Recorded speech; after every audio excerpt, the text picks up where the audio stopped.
Hey there, I'm Steve, and welcome to Jamsin Entertainment, and welcome to the conversation. Before we get started, there are many ways you can help out. You can like and subscribe so you never miss the conversation, but most importantly, please share this video. Get the word out there that there's a community for geeks, nerds, and dorks so we can talk about all the things that we love. I want to give a shout out to Paul and Jen. Thank you very much for introducing today's Throwback Thursday review, which is Brick, written and directed by Rian Johnson and starring Joseph Gordon-Levitt. It's a noir, and a very, very good noir. So, like most good noirs, this is a mystery story. And what makes this one so different is that the main characters are all teenagers. And what makes this slightly absurd, you would think you would laugh at this. I mean, I think part of me wanted to laugh at the fact that they're all teenagers, but they're all talking like they're in a 40s noir.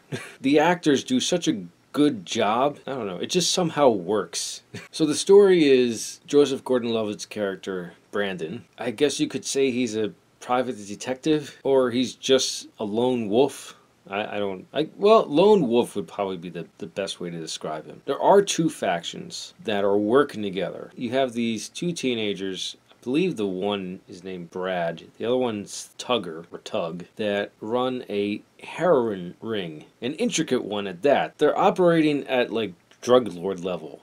It's insane. The two things that don't seem to go together, teenagers and 40s noir, works really well for some reason. And to add on to the absurdity, Brad is just dressed like a stereotypical villain.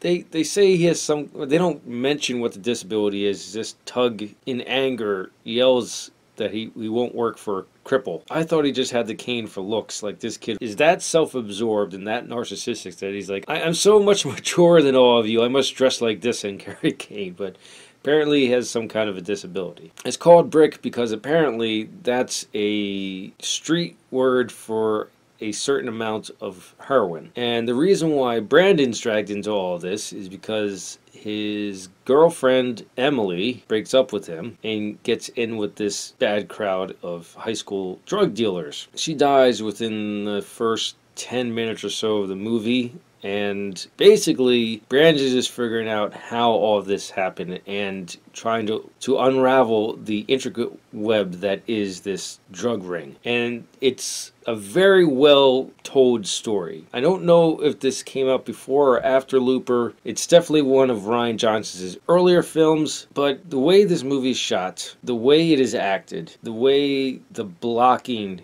is done. And blocking is just another tool of storytelling for movies and TV. Blocking is position of props, also characters, how they move, and based on their movement and position, it helps tell the story. It's just another way of visually telling a story. And this is done very, very well. I don't know how Johnson made such a blunder of Last Jedi. I don't know, aside from my one theory in that review, that it needed more supervision just besides him.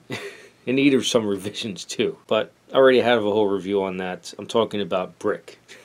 I really enjoyed myself with this movie. I was mesmerized. From beginning to end, I was lost in this world that Rian Johnson built. I would recommend that you get it on Blu-ray and watch it for yourself. Great film. If you have seen Brick, let me know in the comments below your thoughts and what are some of your favorite noirs out there. And what noirs out there should I watch? Let me know. If you like what you saw, like it. If you think other people like it, share it. If you really liked it, hit the subscribe button. Thank you for watching, and live your imagination.